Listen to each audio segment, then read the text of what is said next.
convívio e sociabilidade, é a palavra que faz parte do título desse debate, são termos muito próximos, sinônimos até. Se nós examinarmos os dicionários, eu não examinei só dicionários em português, mas dicionário em inglês, etc., a palavra está relacionada à qualidade de ser sociável. E ser sociável, por sua vez, é uma virtude. A capacidade de colaborar, de ser prestativo, de estabelecer relações fluentes com outras pessoas, enfim, a capacidade de conviver ou bem conviver. No entanto, os cientistas sociais costumam usar a palavra sociabilidade de um modo mais sinuoso e não necessariamente carregado de valor positivo. Sim, a sociabilidade é uma capacidade de estabelecer relações, porém ela comporta vários tipos diferentes dependendo da história e da geografia. Há, na verdade, diferentes e contraditórias formas de sociabilidade. E toda forma de sociabilidade, de qualquer forma, estou simplificando, tem seu lado luminoso, mas também seu lado sombrio. Além disso, sociabilidade nesse sentido não significa apenas uma disposição para cooperar, mas também conflito, atrito, desarmonia e assim por diante. Mais ou menos ligado a esse aspecto, as formas podem ser mais fechadas ou mais abertas à continuidade, com seu acento na cooperação, ou à mudança, com seu acento no conflito. Dependendo do contexto, portanto, cooperação pode escrever um valor positivo, mas também o seu contrário, assim como acontece com o conflito. Eu falei em valor, e valor nos remete à questão da ética ou da moral. Não me refiro à ética como uma disciplina acadêmica, como uma ciência, mas como uma prática. E é curioso em relação à prática e o termo que designa a prática, as inflexões do senso comum. Como, a partir da consideração do valor, a ética remete a prescrições e modelos de conduta e comportamento, individual ou coletivo, nos anos 60 e 70, que foram anos revolucionários exatamente em termos de conduta e comportamento, vazar os problemas das relações humanas como éticos ou envolvendo ética era altamente divisivo. É bom lembrar, aliás, que essa revolução, que vamos chamar aqui revolução comportamental, se realizou em boa medida a partir dos campi universitários. Para quem defendia ou simpatizava com aquela revolução, falar em termos de ética tinha uma implicação conservadora e repressiva. Digamos assim, que na luta mais política e social, era escolher um terreno desfavorável para o enfrentamento político, né? Porque parecia ser uma tentativa de conter, limitar ou mesmo desqualificar as transformações pretendidas. E para quem combatia ou antipatizava com aquilo, invocar a ética significava precisamente a defesa da tradição e dos chamados bons costumes. Ou seja, a questão da ética acompanhava mais ou menos na mesma toada, no mesmo compasso, a divisão política e ideológica daquele período. Naquele contexto, talvez um debate como esse não fosse possível, porque ele imediatamente seria diluído ou relegado em favor de uma questão entendida como maior ou mais relevante. O comportamento, aliás, no período mais revolucionário, ligado a uma utopia social, né? E não só a um problema de comportamento, de conduta, né? A uma transformação global da sociedade. Pois bem, quanta água passou debaixo da ponte desde então? Hoje, falar nesses termos, introduzindo a ética, parece ser menos divisivo, menos colado às polarizações político-ideológicas agora já tornadas um tanto tradicionais. Conservador versus revolucionário, direita versus esquerda, repressão versus liberação e assim por diante.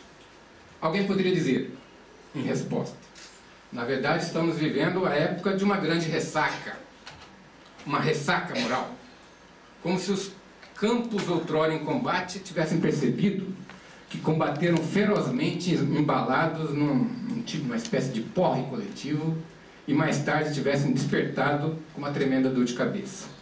Como resultado, essa dor de cabeça teria trazido de volta a questão da ética, se não para curá-la, pelo menos para aliviá-la.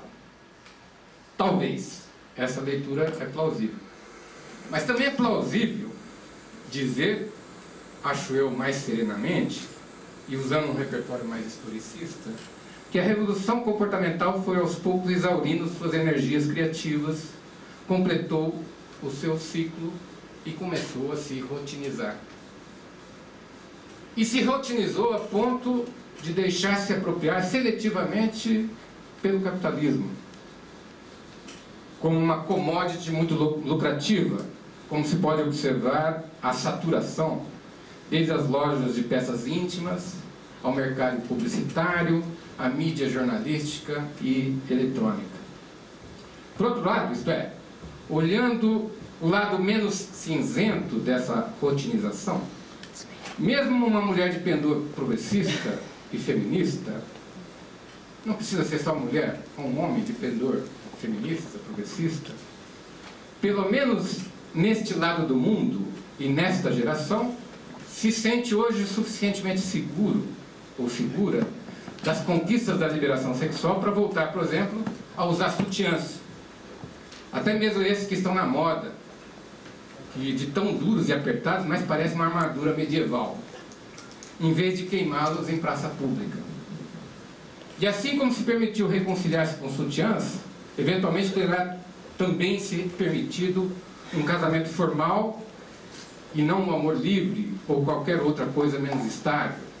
Porém, um casamento mais igualitário, outro avanço palpável das gerações que lhe antecederam. E não é por outro motivo que hoje se interpreta como um avanço social, algo que no passado soaria como um tanto conservador, ou muito conservador, que é reivindicar que os casais gays sejam aceitos pela instituição do casamento. Mas a atitude dessa mulher, assim como dos casais gays, revela algo ainda mais relevante para a nossa discussão. Isto é, uma certa abertura para negociar um meio termo entre a mudança e a conservação. E supondo que essa abertura seja sincera e convicta, e não uma atitude pragmática e acomodatícia, isso significa que se passou a reconhecer valor positivo não apenas na mudança, mas também na conservação. É nesse registro, é um registro muito específico, porque eu estou me valendo de uma experiência histórica determinada, porque nós poderíamos falar dessa questão de outras, por outros ângulos, né? É nesse registro que me vejo em condições de entender melhor por que faz sentido e por que é aceitável discutir o que nós estamos discutindo hoje. A sociabilidade ou a sociabilidade na universidade, intercalando nele a questão da ética. Se aceitamos, como afirmei antes, que as formas de sociabilidade, além de sua face luminosa e sua face sombria, envolve também, e ao mesmo tempo, a cooperação e o conflito, a conservação e a mudança, então não precisamos reconhecer somente virtude de um lado e somente vício do outro. Ou seja, no fundo, e corrigindo o que eu disse antes, não é que a ética se tornou menos divisiva. Ocorre que ela foi sendo reconhecida como um elemento constitutivo em ambos os campos da divisão, qualquer que seja o conteúdo da divisão. Eu me concentrei aqui na assim chamada questão comportamental, porque não é só o modo mais senso comum de ligar o tema da sociabilidade com a ética, mas porque eu creio que, de fato, ela foi, de todas as mudanças que se pretendeu, a grande mudança civilizatória dos últimos 50 anos. Fato para o qual muitos de nós, eu inclusive, só nos demos conta bem recentemente, quando passamos a perceber os abalos e as reações violentas que vem produzindo em outros cantos do planeta. E o efeito boomerang que também causa em nosso próprio canto. Aliás, o efeito boomerang é muito interessante, a meu ver, para entender muitos conflitos ligados à questão de comportamento que nós temos assistido neste campo, né? Não só fora da universidade, mas também dentro da universidade, né? Se é verdade que o indivíduo faz da vida comunal um espelho para si, né?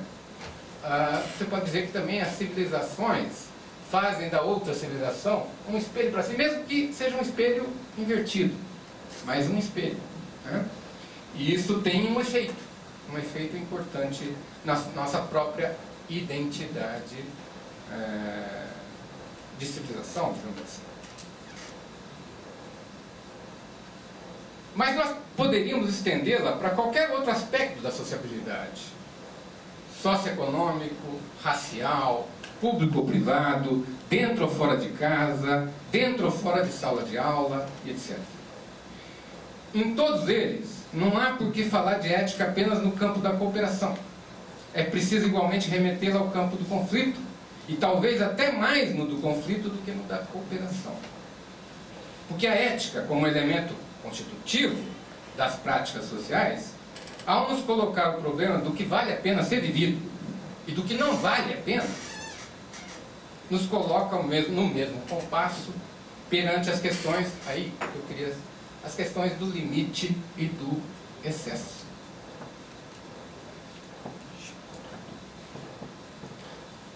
Só que, ao contrário da política institucional e da arena jurídica, que afinal também são elementos constitutivos da sociabilidade, que podem impor limites de fora para dentro, digamos assim, a ética só se torna uma questão relevante se os limites são autoimpostos, isto é, se como seres morais formos capazes de orientar nossa conduta de dentro para fora, quer no plano individual, quer no plano coletivo. Não é?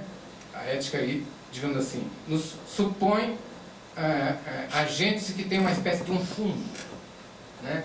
Um fundo que evidentemente se comunica, dialoga, interage com o social, mas revolve dentro de si, né? E devolve de uma outra maneira a partir desse fundo, né? Um fundo que pode receber um monte de nomes, consciência, interior, etc, etc. Bom.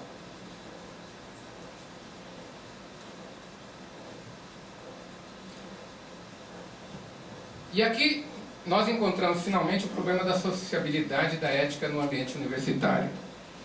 Vale notar, não em qualquer ambiente universitário, porque eu penso que nós estamos pensando especialmente no ambiente de uma universidade pública, a exemplo da USP. Como tal, as expectativas que eu mencionei no início são ainda mais intensas de que a universidade pública realize em seu próprio ambiente aquilo que em outros espaços da sociedade, ou na sociedade como um todo, ainda nem se realizou, ou se realizou de modo muito precário. A justiça social, a democracia, a república, isto é, o zelo pelo bem público, a eficiência e etc. Eu, sinceramente, creio que há muito de enganoso e ilusório nessas expectativas. E um dia, se nós não soubermos desde já pousá-las delicadamente no chão da realidade, elas poderão recair sobre nós como um fardo intratável. Mas talvez esse perigo, essa virtualidade, seja o preço que, afinal, nós temos que pagar, que a universidade tem que pagar, pelo fato de ter buscado se legitimar socialmente, se apresentando como sujeito institucional privilegiado do conhecimento. Locus por excelência do saber e da investigação racional. Como se, com tais pretensões, esse sujeito pudesse existir como um ser desencarnado. Mas nós sabemos muito bem que enquanto uma comunidade de estudantes, professores e funcionários, uma comunidade muito concreta, algo que, aliás, lhe dá a forma humana, a universidade tem carne. E por isso, mesmo, assim, exatamente por isso, é difícil desprezar a advertência bíblica de que a carne é fraca. Em suma, somos feitos essencialmente do mesmo barro de que é feito o restante da sociedade.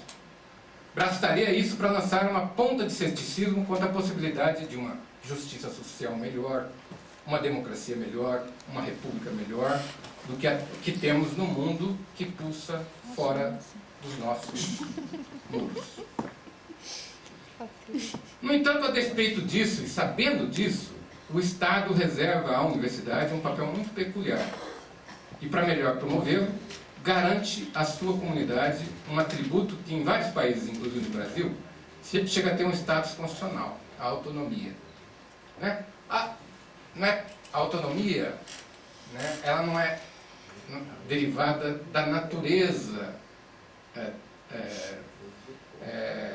comunitária em si, mas, digamos assim, é um artefato institucional para que a universidade possa realizar o papel que a sociedade espera dela. Né? A autonomia está condicionada aí, né, a uma construção institucional. Né? Não que ela tivesse fadada por natureza a ser isto. Né? Nós temos que sempre pensar que ela está relacionada a um papel que temos enquanto instituição. Contudo, o mais importante dessa autonomia não são os seus aspectos jurídicos e institucionais, traduzidos em termos de autonomia financeira, administrativa, ou o que mais for, mas algo que depende exclusivamente da própria motivação e disposição da sua comunidade, a autonomia intelectual. Né? Isso o jurídico institucional pode no máximo proteger, jamais desencadear. Né? Nenhuma autonomia definida por lei vai produzir por si só a autonomia intelectual. A autonomia, essa sim, depende da nossa disposição, da nossa motivação.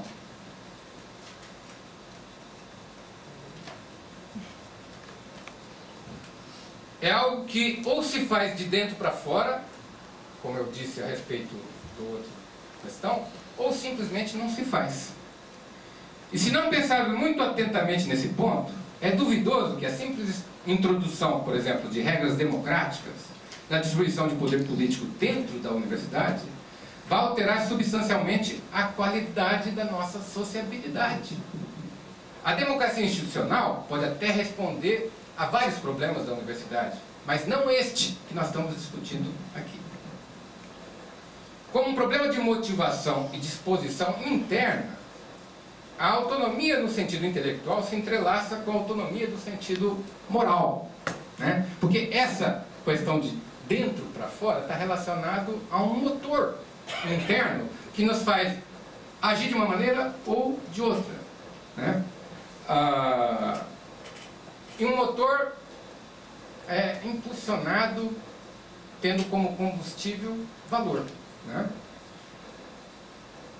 Para que a autonomia intelectual se exerça em todo o seu potencial criativo, é importante que a comunidade universitária busque estabelecer os termos da sua sociabilidade, os termos da cooperação e do conflito entre seus membros, isto é, os seus limites, com o mínimo de imposições, o mínimo possível de imposições de fora para dentro. A autonomia intelectual é uma exigência muito delicada, né? Muito delicada. Por isso que eu estou insistindo que ela tem que estar casada com a disposição de toda a comunidade de pensar nos limites da sua ação. Né? De minimizar a possibilidade de que um agente externo diga: vocês têm que agir assim, vocês têm que se respeitar, vocês têm que... Bom, enfim, assim por diante. Né? A autonomia intelectual e sua cumplicidade com a autonomia moral requer que esses termos sejam, tanto quanto possível, impostos de dentro para fora ou autoimpostos, se me permitirem a redundância. o tempo que está esgotando. Há algo de utópico nessa pretensão? Eu admito que sim. Mas, pelo menos, eu quero crer que se trata de uma utopia razoável, não de uma simples e irresponsável fantasia, em vista das exigências concretas do próprio fazer acadêmico. Produzir e transmitir conhecimento com liberdade, e ter liberdade justamente para produzir e transmitir conhecimento. Como essa liberdade não é uma dádiva divina, só pode resultar de busca e esforço constantes, se nós não formos capazes de reconhecer que toda e qualquer sociabilidade, inclusive a universitária, requer a busca e o esforço comum de traçar limites, então nós deixaremos de ser dignos daquela liberdade, e isso terá um efeito corrosivo em relação à legitimidade da própria autonomia universitária. É isso. Obrigado.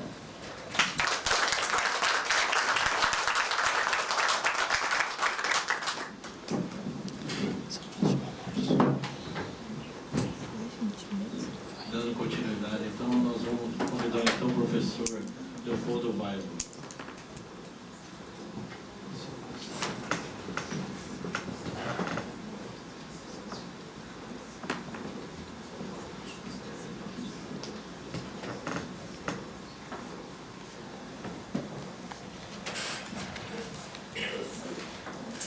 Bom, vocês me ouvem bem? Ok. Bom, eu queria começar dizendo, né, que para mim é uma honra estar aqui hoje, no que eu considero que talvez seja a instância máxima desta instituição de ensino superior, que é a sua comissão de ética. Não obstante o papel atribuído à reitoria e ao conselho universitário no organograma da USP, e a disposição de poder que essas instâncias detêm, eu considero, em função de algo que espero que fique um pouco mais claro ao longo do que eu vou falar, que a comissão de ética é uma instância superior a essas que eu acabei de nomear. E estando como convidado dessa comissão, eu gostaria de me congratular com os colegas professores, funcionários e alunos que estão aqui, e também agradecer os colegas que lembraram do meu nome para estar aqui. E também, evidentemente, com os colegas aqui da mesa. Bom, eu vou falar de uma maneira mais, talvez, improvisada, no sentido especialmente de que eu vou me preocupar somente em tentar indicar alguns pontos que eu acho que são, na verdade, pré-condição para que a gente possa falar do tema sociabilidade na universidade, ou na instituição de ensino superior, melhor dizendo. Essa pergunta pela sociabilidade, não é? É uma pergunta, me parece, uma pergunta pelas formas de convívio. Quero crer que a gente também poderia chamar isso de uma pergunta acerca da civilidade dentro da instituição de ensino superior. E essa pergunta, com relação a essa pergunta, eu gostaria de assinalar alguns, como sociólogo, embora não muito ortodoxo, mas atuando de uma maneira um pouco mais ortodoxa, eu gostaria de assinalar algumas coisas que eu entendo que são alguns condicionantes estruturais para que se possa falar de sociabilidade na instituição de ensino superior. A primeira delas, o primeiro desses condicionantes, é a família, né, que é uma instância de socialização muito importante. E gostaria de chamar a atenção para o fato de que ao longo do século XX, em especial desde o segundo pós-guerra, a família no mundo ocidental e sobretudo no mundo ocidental urbano tem sofrido grandes transformações. Em segundo lugar, a escola. Eu quero crer que o ensino, o que a gente costuma chamar aqui no Brasil de ensino fundamental e ensino médio, são instâncias muito importantes de socialização, e a gente tem também registrado transformações muito significativas nesse domínio. Em especial, evidentemente, no Brasil, a gente testemunha a situação em que se encontra hoje o ensino fundamental e médio, que eu creio que é um condicionante, ou seja, tem um impacto muito forte no modo como se poderia querer falar a respeito da sociabilidade no ensino superior. Com relação a isso, eu tenho até uma pequena citação que eu não vou ler para vocês, vocês podem ler aí, que eu acho que tematiza um pouco a direção do problema dessa transformação no que diz respeito ao ensino e à educação. Para nós é claro que esses estudantes que acessam os institutos de ensino superior são estudantes que percorreram um ensino fundamental e um ensino médio que não mais os preparou para o que seriam talvez as antigas, né, formas de convívio universitário. E que, portanto, as instituições de ensino superior recebem uma massa de estudantes para os quais o que fora antes considerado como adequado, como formas e normas de convívio adequado à universidade, isso não foi mais propriamente objeto de ensino e, melhor dizendo até, de interiorização por parte dessas, vamos chamar assim, novas massas, né? A gente poderia talvez formular isso também no sentido de que a gente tem uma dimensão aí de um processo de civilização que se caracteriza por uma espécie de passagem, transição, né, que pode ou não ocorrer, né, de alguns conjuntos de coações externas para a forma das autocoações. Isso significa também que um conjunto de convenções sociais acerca de como se comportar é o que se denominaria talvez a gente poderia tentar perceber isso através de palavras como civilidade, como educação e respeito, e para utilizar o termo da Hannah Arendt que está aí na lousa, né, autoridade. Isso deixa de ter um lugar social e em seu lugar há um vazio, que é ocupado muitas vezes pelo arbítrio, pela contingência ou pelo bel prazer. Então, evidentemente que esse vazio, isso tem um impacto, no meu entender, considerável nas possíveis formas de sociabilidade. Isso também se poderia formular de uma outra maneira, que haveria uma substituição, uma espécie de transformação, e o que se entendia por civilidade, por educação, respeito e autoridade, assume novas formas que são muito distantes, se não mesmo completamente distintas, das formas anteriores. E é justamente aí que a gente pode perceber o nosso problema, porque a forma histórica da universidade estava assentada sobre essas formas anteriores. Formas essas que não se encontram mais presentes, não dizem mais respeito ao nosso presente histórico. Bom, com isso eu já assinalo um ponto importante do meu argumento que eu vou desenvolver daqui a pouco mais. Bom, vamos falar mais um pouquinho sobre a sociabilidade. A sociabilidade depende de uma capacidade de ordenar o agir. E, portanto, ela depende sempre, em alguma medida, de algum modo, da resposta à pergunta clássica, fundamental da filosofia moral, que é a pergunta: como devo agir?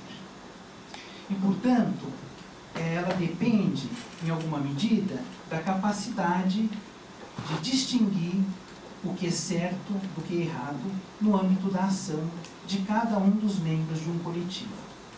E por essa razão, ela possui uma dimensão moral intrínseca. Como a mesma Hannah Arendt que eu já mencionei anteriormente nos ensina, né, ainda nos inícios do século XX, a conduta moral ela estava dada como algo natural.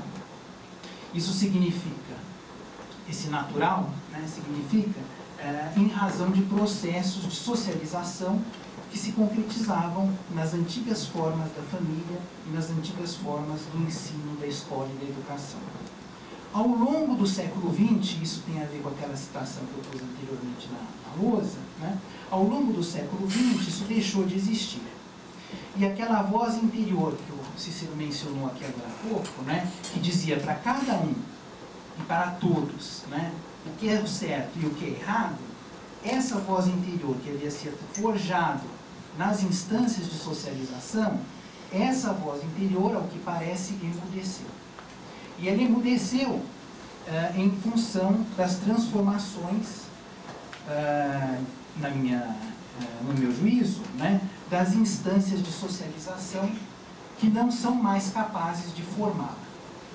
Ou, na verdade, talvez nem se trate simplesmente de uma questão propriamente de capacidade, mas sim do fato de que essas instâncias, nomeadamente a família e a escola, essas instâncias de socialização, não mais se colocam como tarefa o desenvolvimento dessa voz.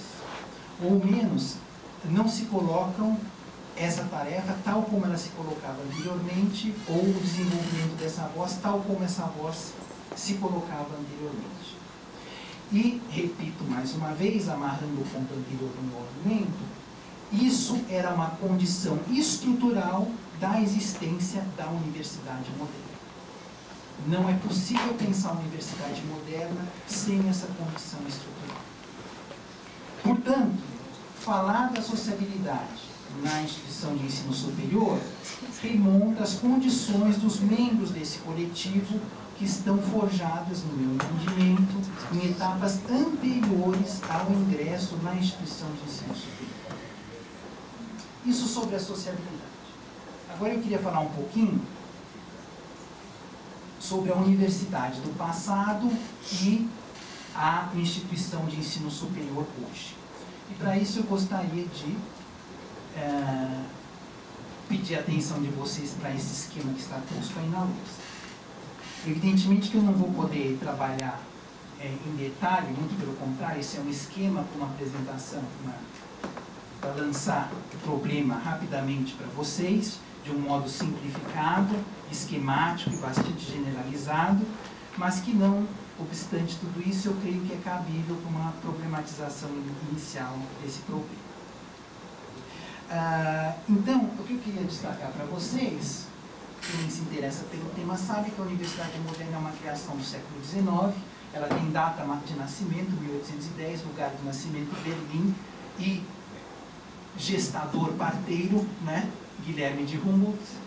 Ela estava vinculada a uma ideia de formação, que é uma ideia que está vinculada à ideia de personalidade, são quase que dependentes uma da outra. A universidade tinha a ver com a formação, que era a formação justamente da personalidade, a constituição de uma personalidade, e a constituição de uma personalidade é o processo de diferenciação interior, uma interioridade mais diferenciada e mais rica, mais plena. Quanto mais diferenciada a interioridade do ser humano, maior desenvolvida seria aquela personalidade. Esse processo é precisamente o processo de formação e a universidade veio para concretizá-lo. E essa universidade que veio para concretizá-lo, justamente porque tratava da formação, ela formava os indivíduos, ou pelo menos pretendia formar os indivíduos. Esse projeto não durou, pelo menos, esse projeto, como falei, é um projeto que foi gestado na Alemanha, mas ele teve um impacto no mundo ocidental considerável. E grande parte das universidades no Ocidente assumiram a forma do projeto Humboldtiano. Claro que ele tem um projeto que tem uma história, por exemplo, que vem desde o Kant, do livro do trabalho dele sobre o conflito das faculdades, mas de qualquer maneira é um modelo, né, que se tornou um modelo padrão e bastante hegemônico com relação à ideia de universidade moderna, no globo terrestre, em especial no Ocidente, mas não só no Ocidente. Já por volta de 1910, esse modelo aparecia como um modelo falido, pelo menos para os observadores na Alemanha. Aqui a gente tem na lousa, quem se der o trabalho de ler, uma tomada de posição de um autor, Max Weber, que é um autor importante do meu campo de trabalho, a sociologia. Em 1917, o Max Weber pronunciou uma conferência na qual uma das coisas que ele dizia é apresentar o esgotamento do projeto moderno da universidade, certo? E chamar a atenção para que esse projeto já havia se esgotado em função de transformações, tanto no interior da universidade como no mundo exterior à universidade. E com isso, a gente chega naquele segundo momento do meu quadro, que é o que eu chamaria, um pouco provocativamente, de universidade pós-moderna, ou se a provocação for um pouco forte demais, a gente pode chamar de um segundo momento da universidade moderna, né? Que é um momento que se caracteriza basicamente pelo século XX, no qual a universidade não pretende mais a formação, mas sim a especialização. Uma frase muito famosa do Max Weber é que o puritano que ele investiga, né, ele queria ser um homem de profissão, né, e profissão significa essa especialização, e nós, 1900, Max Weber, estamos condenados a ser um homem de profissão, ou seja, a sermos especialistas. Que é essa ideia desse Berufsmenschentum que aparece aí, que é um termo, justamente, é uma humanidade que se constitui de homens profissionais, ou seja, especialistas. Então, esse segundo momento da universidade, que eu chamaria de universidade pós-moderna, a universidade do século XX, ela tem a ver com a criação de um especialista, né? E a criação desse especialista responde a uma diferenciação do mundo exterior, né? Ela tem a ver com a diferenciação da sociedade, a diferenciação funcional e a diferenciação do mercado. Portanto, o contraste é bastante evidente entre a universidade moderna e a universidade pós-moderna, né?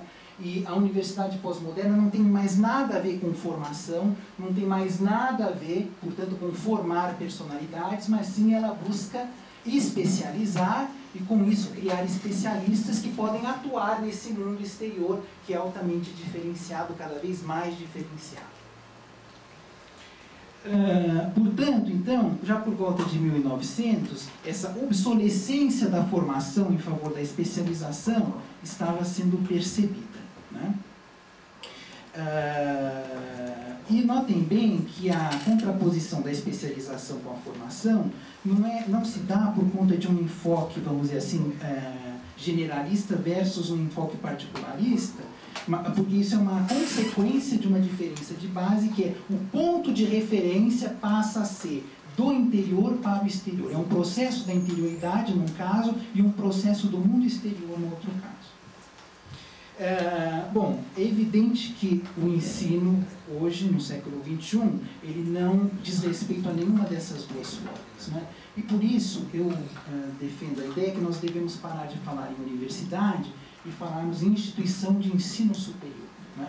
Porque a universidade estava vinculada, na sua ideia de universidade, com aquela ideia de formação, né? Ela buscava formar indivíduos. A instituição de ensino superior, que é o que nós temos hoje, não tem mais nada a ver com isso.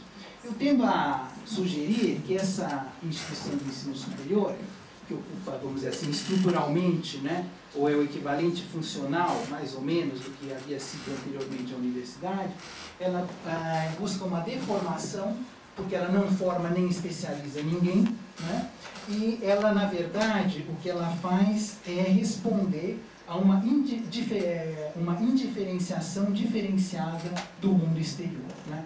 Continuamos encontrando um mundo exterior bastante diferenciado funcionalmente, o mercado, né? Mas ela não... esse mundo exterior, vamos dizer assim, demanda, exige, né? Um formado, um diplomado, que seria o termo mais adequado, né?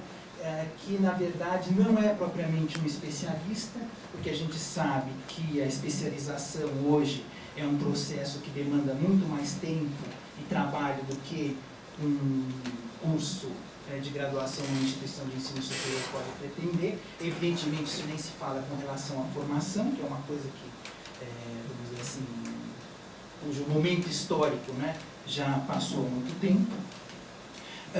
E, portanto,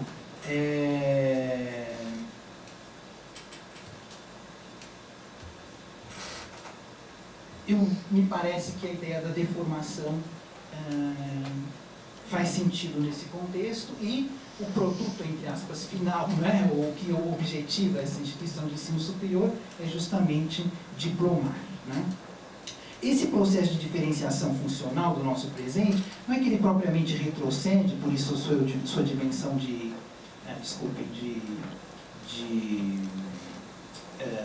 indiferenciação, Mas é que, o que eu quero sugerir com isso é que, apesar de ser altamente diferenciado, esse mundo exterior, ele não faz muito caso de uma massa de especialistas na magnitude dos diplomados. Quer dizer, por que isso? Porque nós temos também um fenômeno que é muito importante aqui, que é o processo de massificação, né? Vocês têm uns números que podem dar uma dimensão do que é o processo de massificação ao longo do século XX e que nos traz ao nosso presente, né, no que, então, aonde vem essa instituição de ensino superior. Aqui vem essa instituição de ensino superior. Então, eu diria que foi justamente aquele processo da universidade pós-moderna, com o incremento da especialização, que acabou criando mecanismos, sejam eles processos sociais, sejam eles máquinas, que revertem para uma necessidade limitada de especialistas, né? Por outro lado, a instabilidade do mercado, que nós testemunhamos também, ela requer trabalhadores que possam ser reconfigurados ao sabor das variações de curto e médio prazo, para o que o especialista, evidentemente, custaria demais e para o que o deformado pode responder com custos mais reduzidos. E nesse sentido, o especialista, que tem alto custo, né, ele deve ser reservado para aquele lugar e aquela posição na qual ele é indispensável, né, e no restante deve ser reservado para esse deformado, que tem um custo mais baixo e que pode responder a essa massa dos 100 milhões de estudantes universitários que nós temos no mundo hoje.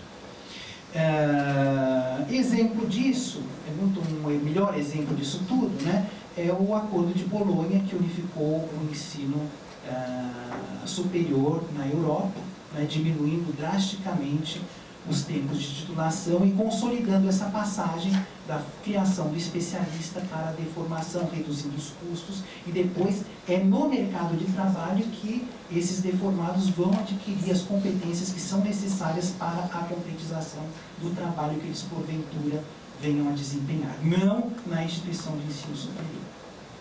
Evidentemente, eu não avancei nisso, mas um dos elementos importantes de toda essa passagem é a desvinculação da unidade de ensino e pesquisa, que era um elemento fundamental da ideia moderna de universidade, que se tornava problemática na ideia pós-moderna de universidade e que, para sermos, de fato, falarmos de que se trata, ele é completamente extemporâneo e sem sentido para a instituição de ensino superior.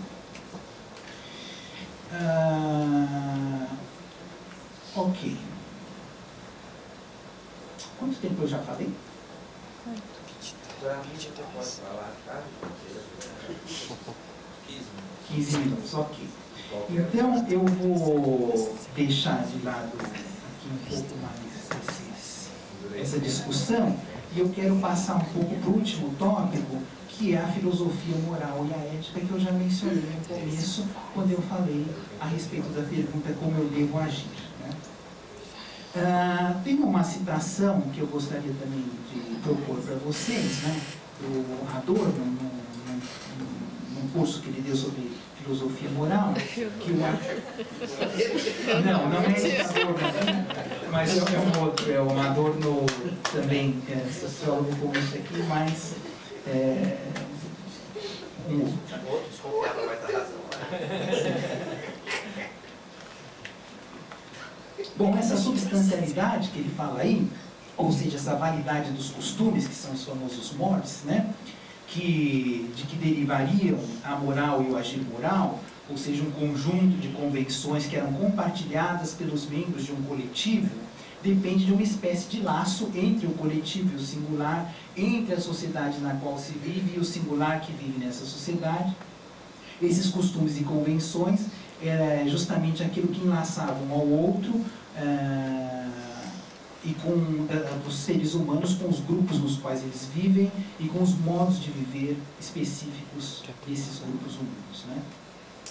Historicamente, essas convenções são evidentemente um produto da sociedade, mas ainda são, a gente poderia dizer, uma dimensão mesma da própria sociedade, eram parte do processo de constituição do singular, ou seja, de constituição dos indivíduos, se vocês preferirem, E as instâncias privilegiadas de constituição disso foram a família e a escola, aquela mesma família e a escola que no começo eu disse que se transformaram consideravelmente. Nesse sentido, são essas instâncias de socialização que foram em grande parte responsáveis pela interiorização dessas convenções.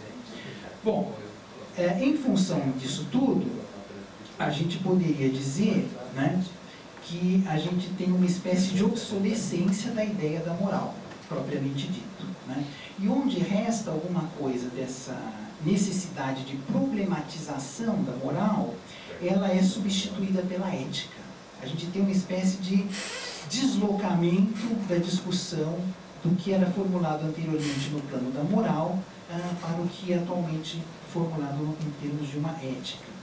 E eu quero crer que a ética assume uma postura, vamos dizer assim, mais particularista, porque ela é mais orientada e pautada pela diferenciação exterior do mundo fragmentado, aquele mesmo mundo diferenciado que eu mencionei anteriormente para falar da universidade. Portanto, isso a gente percebe muito bem, a ética hoje é sempre uma ética adjetivada, né? E não mais propriamente uma ética universal como fora antes a moral.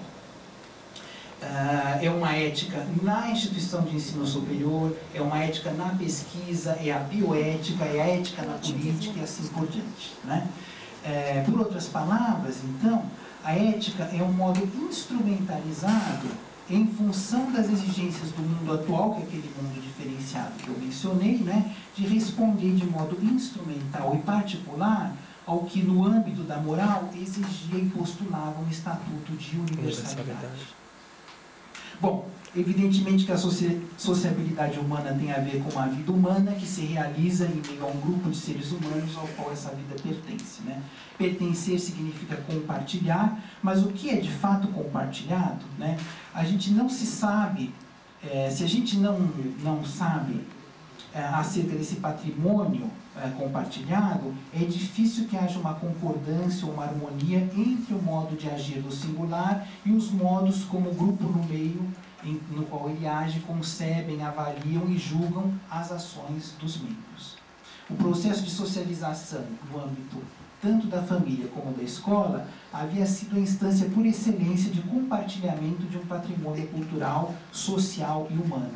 As transformações na família e na escola implicaram que o compartilhamento, se é que ele ocorre de maneira diferenciada face àquele compartilhamento que existia no tempo da universidade, né? Os conteúdos, evidentemente, se alteraram e os modos de compartilhamento e de transmissão desses conteúdos também se transformaram. Consequência disso, praticamente para encerrar, é que no universo da instituição de ensino superior é bastante diferente do antigo universo da universidade. E as formas de sociabilidade no âmbito da instituição de ensino superior não são mais necessariamente aqueles que estavam presentes e eram característicos da universidade, seja da universidade moderna como da universidade pós-moderna. E nem poderiam, evidentemente, ser, porque esse processo de transformação social, a gente precisa mencionado, né? A gente precisa ter em vista também o processo de transformação da própria universidade rumo à instituição de ensino superior. E, em meio a esse processo, o que nós encontramos? Nós encontramos confusão, nós encontramos falta de clareza com relação ao que se define como as formas positivamente valorizadas de sociabilidade na instituição de ensino superior. Portanto, por esse conjunto de razões que eu acabei de mencionar aqui, que eu justifico o que eu falei no começo, né, com relação à posição e à importância da comissão de ética na instituição de ensino superior. E, portanto, se a gente está falando, né, daquela pergunta básica, que é o como eu devo agir, ficou claro porque que é esse lugar, a comissão de ética, que acolhe essa pergunta, que é a primeira de todas as perguntas, né, porque esse lugar é, de fato, o centro vivo da instituição de ensino superior. Para encerrar, a última coisa que eu vou falar, uma pequena nota de rodapé, todos vocês sabem que nos últimos 20 anos nós tivemos no Brasil uma expansão extremamente desordenada do ensino superior, né? Somados, então, ao processo de transformação da antiga universidade, da família e da escola, conduzem a uma situação nas instituições de ensino superior na qual as normas de ação, ou seja, a maneira de responder a pergunta como eu devo agir, não estão dadas nem estão claras, mas antes estão confusas, estão em processo de transformação. É justamente em contextos como esse de confusão e de transformação que os padrões antigos parecem não mais fazerem sentido e não mais se adequarem, né? É que a discussão sobre a moral, sobre a ética e sobre como eu devo agir floresce. Mas, como eu disse, isso eu entendo como um aspecto que potencializa o problema, né? Elas costumam florescer no registro particularista da ética, que é instrumental e não propriamente de uma moral universalista. É isso que eu tinha a dizer. Muito obrigado.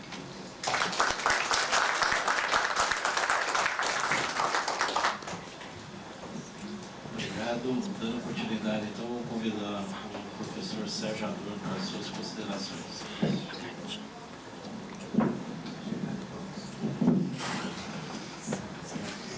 Boa tarde a todos e a todas. Boa tarde. Eu também quero agradecer o convite da Comissão de Ética da USP, a oportunidade minha aqui de estar com esta mesa, uma oportunidade rara. Eu vou falar um pouquinho disso. Nós podemos ouvir os colegas e ouvir exposições breves, mas muito substantivas, né, que ajuda, de certo modo, a pensar. Eu queria também dizer que eu acho que essa iniciativa da Comissão de Ética é importante e que ela deveria continuar, porque eu acho que nós vamos ter que ter um grande ciclo de esgotamento desse tipo, né, que tem certamente múltiplas perspectivas para que a gente possa, talvez, chegar a algum acordo prévio, não é, a respeito de como agir. Não é?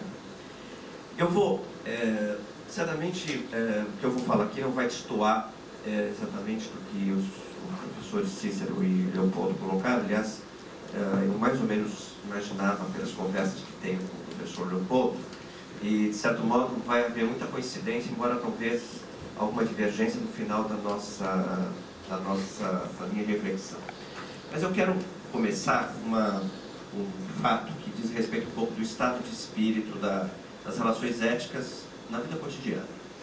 Eu, como muitos de vocês, eu moro num prédio de apartamentos que tem vigilância 24 horas. Então tem um porteiro na parte da manhã, porteiro na parte da tarde, porteiro na parte da noite. E claro que no prédio tem uma série de regras. Por exemplo, a pessoa chega, tem que ser, o apartamento tem que ser consultado, quem é, se sobe, não sobe, se tem que descer para...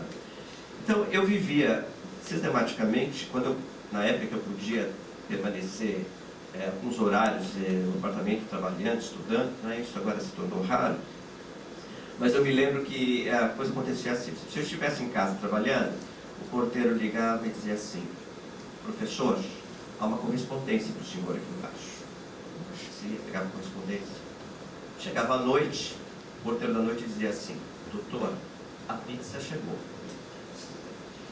O da manhã dizia para mim assim: Serginho, tem uma pessoa aqui que quer falar com você. Então, a confusão é essa, quer dizer, ia da mais elevada deferência a mais intimidade próxima, como se eu convivesse assim, não é? Bom, eu imagino, quer dizer, é um pouco desta confusão que nós vivemos hoje, quer dizer, essa relação de proximidade e distância, de respeito, não é? De reconhecimento do outro, elas estão bastante perturbadas, não é? A ponto de eu poder chamar alguém que mereceria uma distinção pública de você, não é? E ao mesmo tempo tratar um camarada de uma maior deferência possível, imaginável na sua vida cotidiana. Eu acho que a universidade também vive essa experiência desta melange, né, de contatos, essa melange de situações e que tem implicações muito sérias, né? Feito isso, eu vou teorizar menos, eu vou falar menos de questões conceituais, embora acho que elas são realmente fundamentais, quer dizer, é necessário de alguma maneira qualificar do que estamos falando, né? Eu acho que este acordo prévio sobre o universo dos conceitos sobre os quais nós pensamos ética, né, princípios morais, etc., eu acho fundamental. Mas eu vou fazer uma reflexão a partir de uma situação muito específica que foi vivida por muitos de nós aqui, e eu a vivi de uma maneira específica. Eu vou estar me referindo aqui a movimento de paralisação das atividades, greve e ocupação da reitoria, que ocorreu em 2007, um movimento longo de quase 2 meses, e que foi vivido intensamente por professores, alunos e funcionários. Teve grande impacto na opinião pública, não é? E durante muito tempo houve um grande debate na imprensa. Vários professores da USP se manifestaram, depois até houve uma publicação sobre artigos que foram veiculados pela imprensa. Não é? Eu fui acompanhando como observador e um belo dia abro a minha correspondência eletrônica e vejo uma espécie de um bate-boca entre 2 colegas de departamento. Um defendendo a ocupação e o outro criticando a ocupação. Mas os termos do contraponto me pareceram muito inadequados. Eu fui tomado de uma certa ira naquele momento, porque falei que não foi essa a universidade. Quer dizer, eu fui criado numa universidade que havia muitas divergências, mas que o respeito entre nós era fundamental. Eu sabia a mão do respeito. E eu resolvi escrever um documento dirigido ao Conselho do Departamento, expondo a minha indignação. O texto, então, era dirigido ao Conselho do Departamento. Eu não entrava no mérito das reivindicações estudantis, né, nem as razões imediatas do movimento. Não era isso que eu estava em discussão. O que estava em discussão, o texto, não eram os fins do movimento, né? A discussão sobre a melhoria do ensino, da pesquisa, da extensão, das condições de trabalho na USP. Havia a lista, eu me lembro que a lista de reivindicações começaram com 10 reivindicações, depois subiu para 18, depois chegou a 30, depois começou a cair. Havia uma curva de reivindicações. Não era isso que eu estava preocupado. Eu não estava preocupado com a natureza em si do movimento, mas com os meios violentos empregados pelos atores sociais, políticos, estudantes, funcionários, inclusive também professores, na ocupação do prédio da reitoria da USP. Então eu vou ler um pedaço daquele texto. Esse texto acabou, uma colega minha do conselho falou assim: olha, posso passar esse texto para um colega do Departamento de Ciência Política, que eu citei? Pode. Bom, e aí começou a carreira. Esse texto eu recebi inúmeras manifestações de apoio e recebi inúmeros desagravos. Um colega meu disse assim: olha, meu filho leu e não gostou. Eu falei: bom, isso é um bom sinal, tá certo? Porque eu estou de fato alcançando, de certo modo, um pouco dos atores que eu estou. Mas eu vou ler, eu acho que muitos de vocês não conhecem o texto, porque de alguma maneira tem a ver com como eu estou pensando trabalhar essa questão. Eu dizia o seguinte: não posso, sob qualquer hipótese, deixar de reconhecer que o ato de ocupação fez apelo à violência. Mesmo que a atitude das autoridades universitárias tenha sido arbitrária e violenta e não atender prontamente os alunos, não as estou julgando, até porque não disponho de informações suficientes para fazê-lo, um ato violento não justifica outro. Por que entendo que a ocupação valeu-se de meios violentos? Porque impõe, pelo uso ou ameaça arbitrária de uso da força, barreiras ao livre acesso daqueles aos quais a comunidade universitária, pelo sim ou pelo não, confiou o governo de nossas atividades. Impedi-los de assumir seus postos é impedi-los não apenas de responder pelos seus atos, inclusive de zelar pelo cumprimento das leis e regulamentos que nos regem, como também o de poder negociar conflitos. Nunca é demais lembrar, o uso arbitrário da violência impõe o silêncio, o mais insidioso dos arbítrios, porque impossibilita o outro de expressar-se, vale dizer, de pensar criticamente e agir com sabedoria política. E terminava, quer dizer, não terminava, mas o meu raciocínio aqui continua nos seguintes termos. Não é de se esperar que um espaço social institucional onde viceja, por excelência, a ciência, como é a universidade, a violência seja recurso de pressão e de imposição da vontade de uns contra a vontade de outros, por contraste ao recurso à persuasão e ao convencimento pela palavra, atributos da razão. Então isso era o que me deixava, me incomodava, né? Quer dizer, esse retorno da violência no âmbito da ação política. Bom, no desenrolar dos acontecimentos, houve várias negociações que acabaram, quase 2 meses depois, acabaram com o fim da paralisação e a recuperação do prédio da reitoria. Eu li muitos textos e observei algo que me chamou muito a atenção. Então eu vou explicar o que me chamou muito a atenção. No passado, houve várias paralisações, houve ocupações também de prédios, houve... a gente assiste, pelo menos eu me lembro desde os anos 2000, um crescimento das paralisações que afetam de uma maneira heterogênea as diferentes unidades da USP. Algumas mais, outras menos, algumas se envolvem mais, outras se envolvem menos. Mas até mais ou menos 2007, havia 2 mecanismos que funcionavam muito bem nesses movimentos. O primeiro deles era chamar para uma conferência aberta em praça pública grandes figuras de prestígio público da universidade.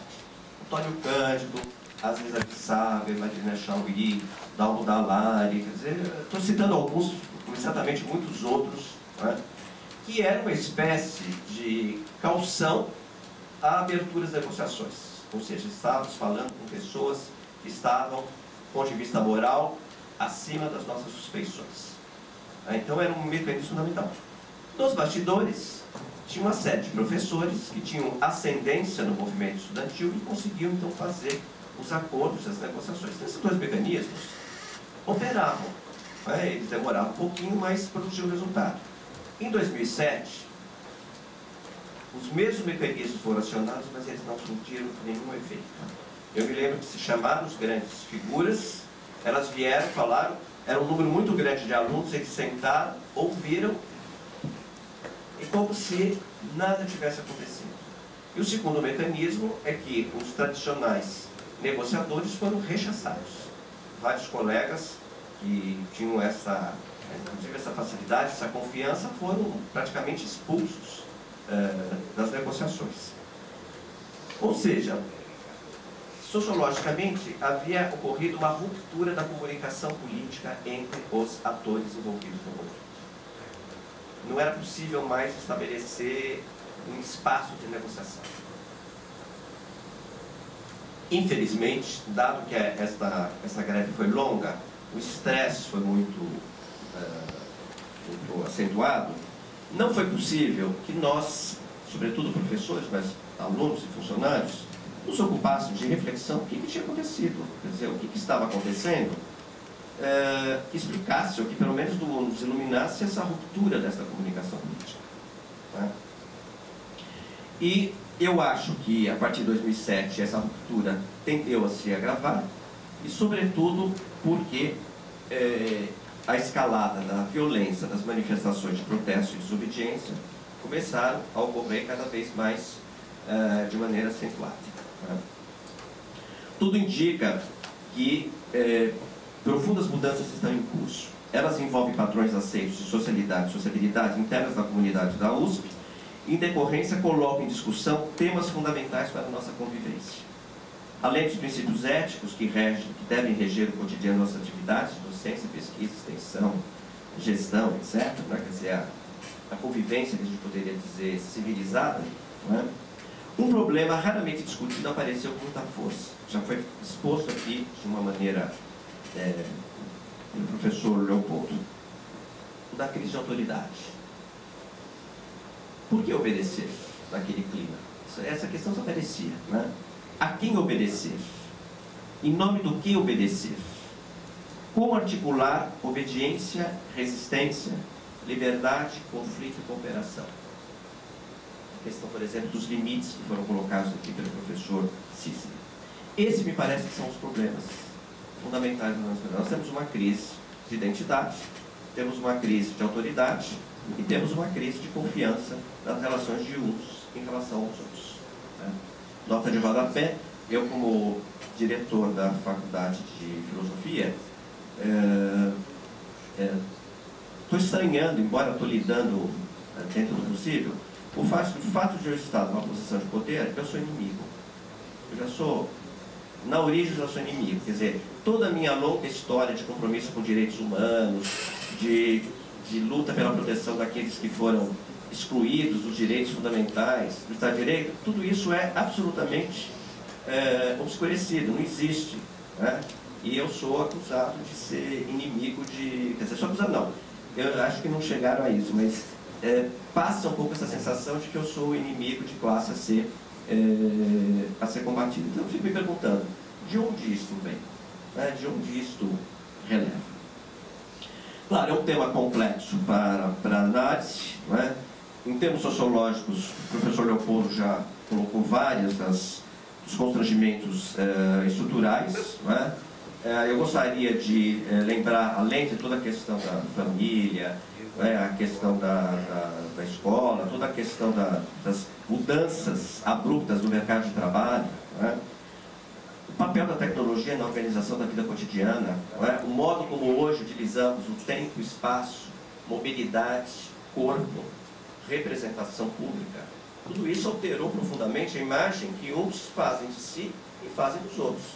E certamente isso tem profundas marcas neste mundo ético, eu não tenho dúvida. Agora, a pergunta é, o quanto isto afeta as nossas relações aqui na universidade, que é isso que eu quero saber. Eu acho que a universidade, ela é parte da sociedade, mas ela é também um espaço diferenciado.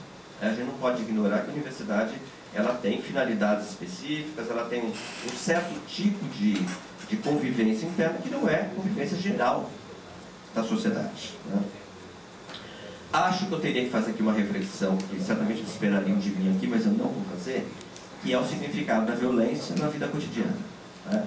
Eu até gostaria de ter enveredado um pouco isso, mas eu vou, quem sabe numa outra oportunidade eu possa falar um pouquinho mais. Agora, nunca também é demais, porque se existe um sociólogo francês muito importante nessa área, chamado Michel Viviorcat, que tem trabalhado muito com o que ele chama de os novos paradigmas da violência, né?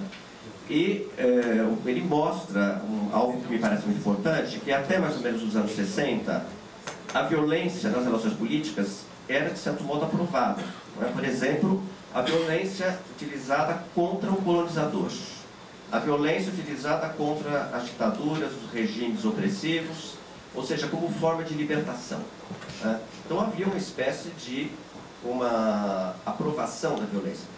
O Sartre, por exemplo, várias de suas obras achava legítimo o emprego da violência nas ações políticas.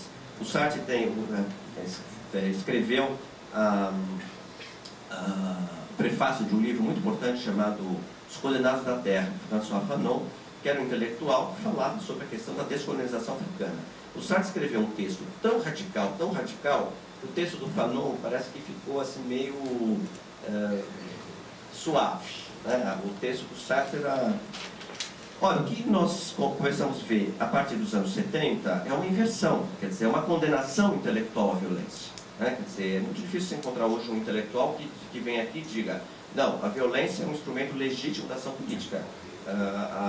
Mesmo aqueles que tendem a se simpatizar, eles tendem a fazer várias ressalvas, né? Então não é, quer dizer, falar hoje na violência no mundo da ação política é alguma coisa de alguma maneira que implica uma série de constrangimentos. Eu não vou fazer essa reflexão, eu vou ficar um pouquinho numa outra dimensão. Em decorrência de todos esses acontecimentos, dessa minha preocupação em saber o que estava acontecendo na interrupção da comunicação política, eu naquela época recebi um convite da publicação Le Monde Diplomatique para escrever um artigo sobre a universidade. Eu escrevi esse artigo sobre a universidade e a pessoa muito engraçada é que a única pessoa que leu esse artigo foi o nosso atual vice-reitor, o professor Hélio Nogueira da Cruz, que encontrou comigo aqui no banco e disse assim, li teu texto, achei ótimo, mas ninguém mais leu. Eu fiquei assim um pouco frustrado, porque eu queria de alguma maneira reações, né? Então eu vou terminar, no fundo, falando um pouco sobre, com base nesse texto, que impacto, vamos dizer, a chegada da violência afetou a nossa convivência interna e cria esta interrupção da comunicação política.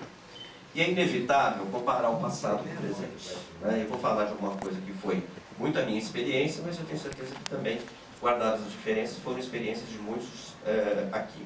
Né? Então,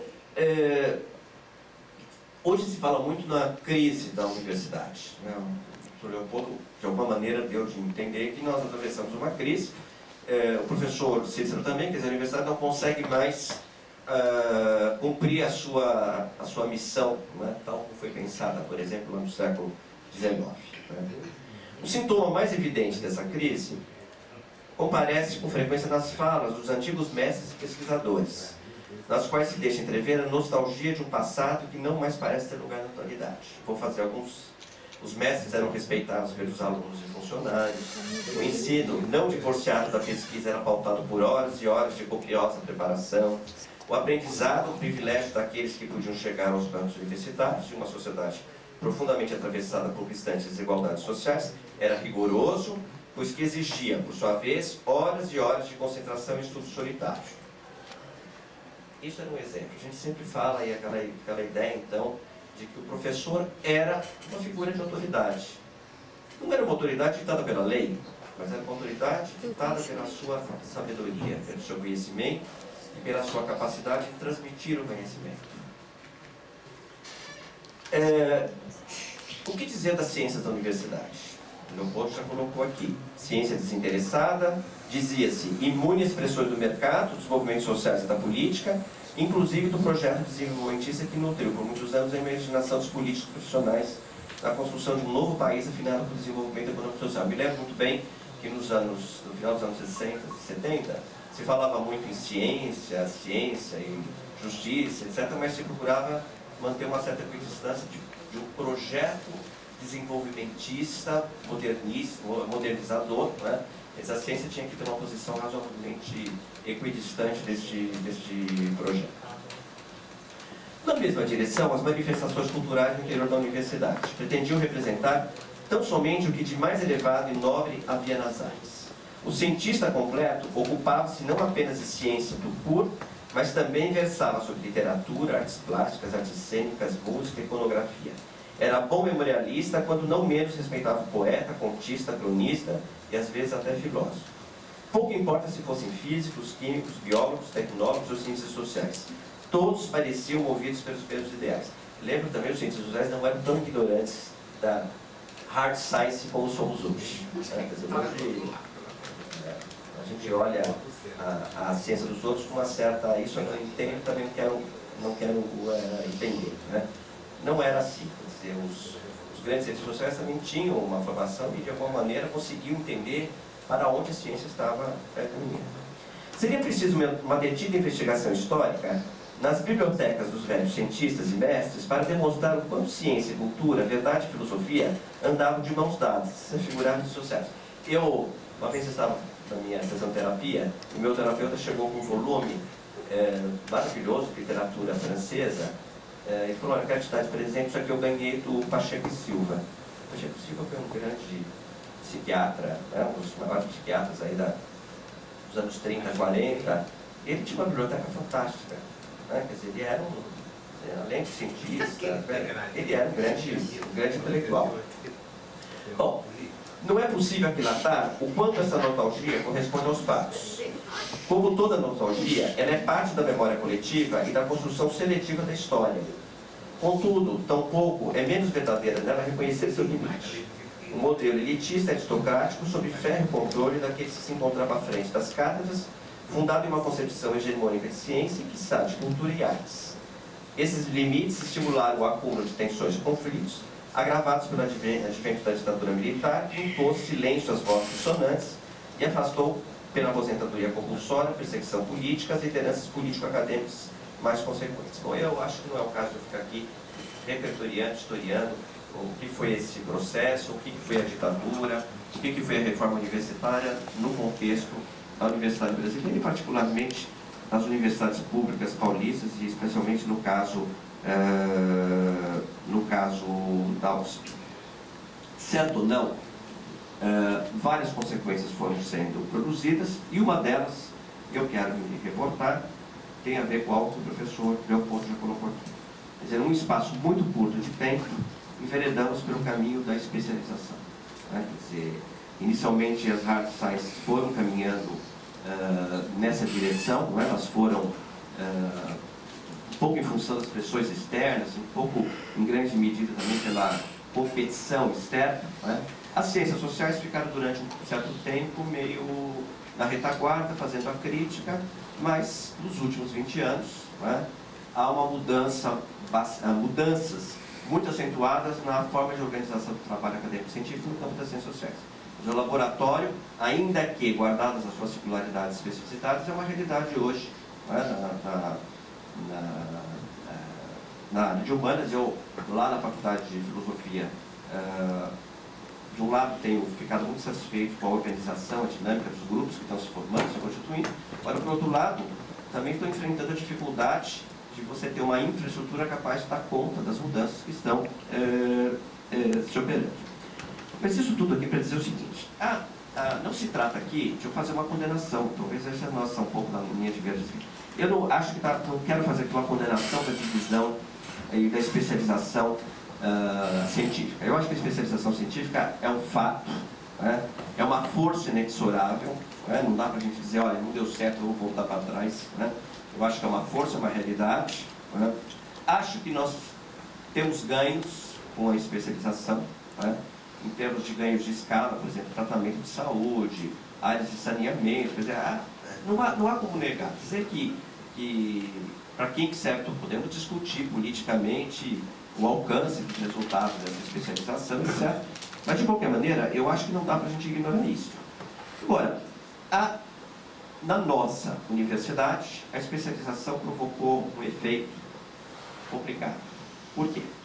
Porque ela rompeu um certo padrão de convivência entre professores, pesquisadores e alunos. É isto que eu gostaria de terminar um pouco a minha reflexão. Quer dizer, aquela ideia de que o mestre era para nós um modelo a ser seguido, se rompeu completamente. Né? O que foi acontecendo? Foi acontecendo que a divisão de trabalho foi implicando numa atribuição de tarefas a cada um. As pessoas vão ficando cada vez mais competentes para realizar tarefas e cada vez vão fazendo tarefas mais complexas, mas ao prejuízo da convivência intelectual. Muitos de nós aqui certamente vai dizer: eu não consigo mais sentar com os meus alunos e falar da vida, e comentar o filme que eu fui assistir ontem, e comentar o livro que eu estou lendo. Não faço mais isso. Quer dizer, aquela solidariedade primária, de fundamento de sociabilidade, aquela relação ombro a ombro, aquele compartilhamento da experiência, aquela ideia de que o professor também pode ouvir na experiência dos alunos algo muito animador, né, desapareceu. Né? Então, esta solidariedade mínima, celular, se rompeu. Né? Isso provoca o quê? Bom, isso provoca um certo efeitos. Né? Quer dizer, se eu não encontro mais nesta solidariedade mínima uma convivência que me permita ser reconhecido, vou buscar em outros lugares. Né? E aí eu tenho o mercado todo aberto, né? Política, as drogas, tudo que eu posso...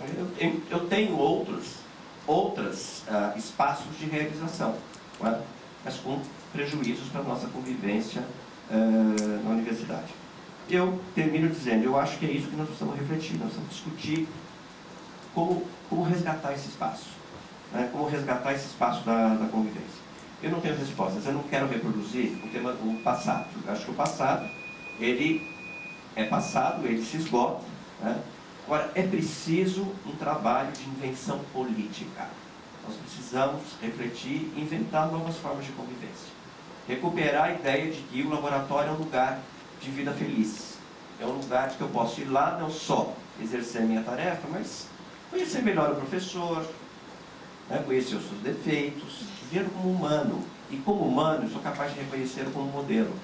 E como modelo, eu sou capaz de reproduzir o que há de bom e tentar aperfeiçoar aquilo que eu reconheço que não é de bom. Eu acho que esta experiência de socialização primária nós perdemos. Eu acho que, em termos de mundo ético, era o momento de nós tentarmos inventar novas formas de convivência e essa convivência no cotidiano. Acho que era isso que eu queria falar em termos de reflexão.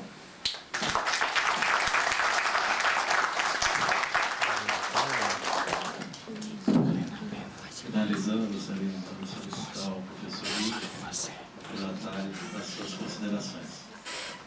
Então, boa tarde a todos. Renato, obrigado pelo convite. Uma honra conhecer o professor Cícero Leopoldo, que eu não conhecia. O Serginho eu conhecia porque nós trabalhamos num comitê de ética.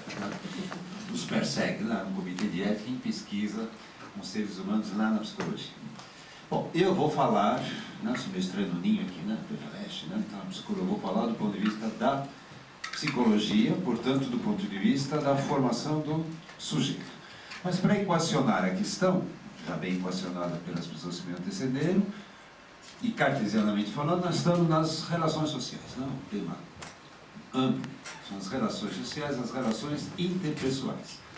Às vezes, e não é muito frequente, essas relações já são pré-normatizadas. Então, no lugar do aluno, no lugar do professor. Mas, na maioria das vezes, não. Há pressupostos nas relações sociais que não são normatizadas, que não estão escritos em nenhum lugar, que não, portanto, pertencem a um regimento, e aí que a falta ou a presença da chamada sociabilidade se apresenta. Exemplo, o José Serra, quando era prefeito, governador, não lembro mais, baixou um decreto proibindo que se usasse celular durante a aula. Era de se esperar que não precisasse haver uma lei que normatizasse isso, porque a própria sociabilidade, o bom senso das relações não pediria uma lei.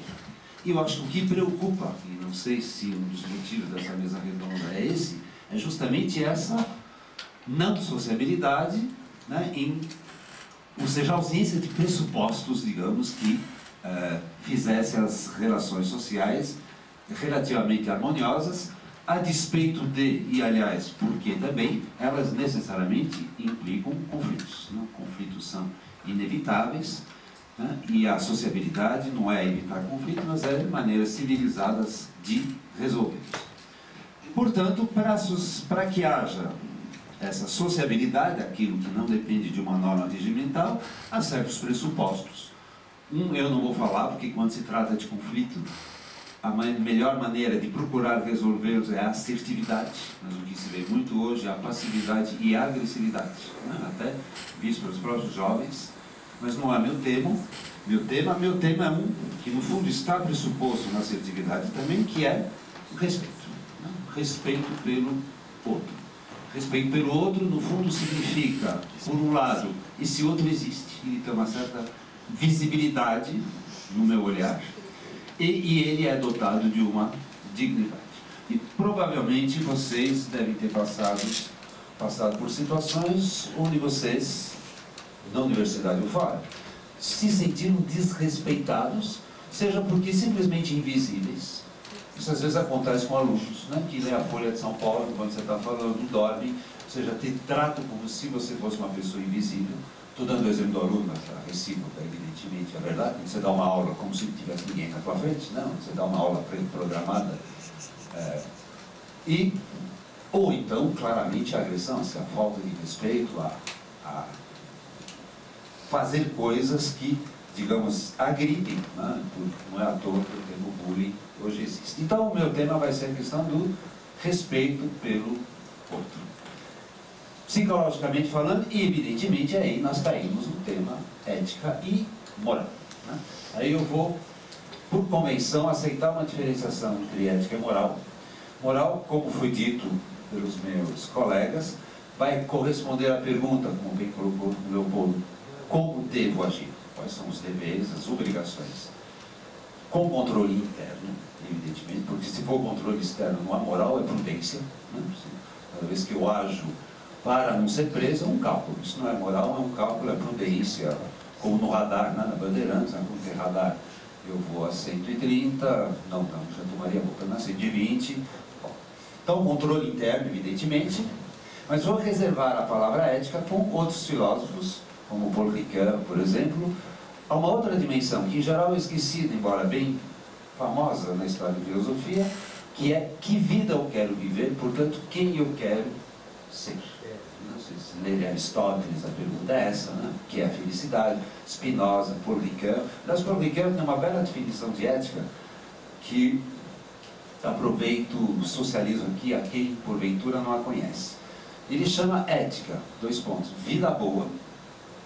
Tem que ser boa, tem... Veja bem, vida boa não é nirvana, felicidade absoluta, é uma vida que vale a pena ser vivida, mas não basta. Ética, vida boa, vírgula, para e com o outro, em instituições justas. Ou seja, a moral regula a ética, mas a ética engloba a moral.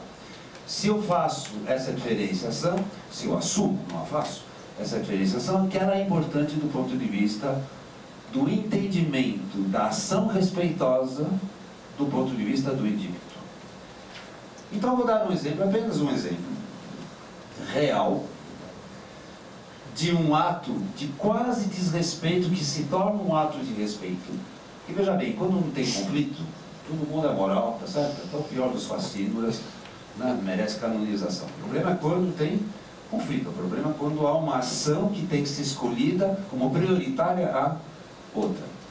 Essa pessoa conta, bem famosa no nosso meio acadêmico, embora ele não pertença a ele, não tenha pertencido a ele, que é Albert Camus, né, um grande autor francês que escreveu A Peste, o Estrangeiro, A Queda,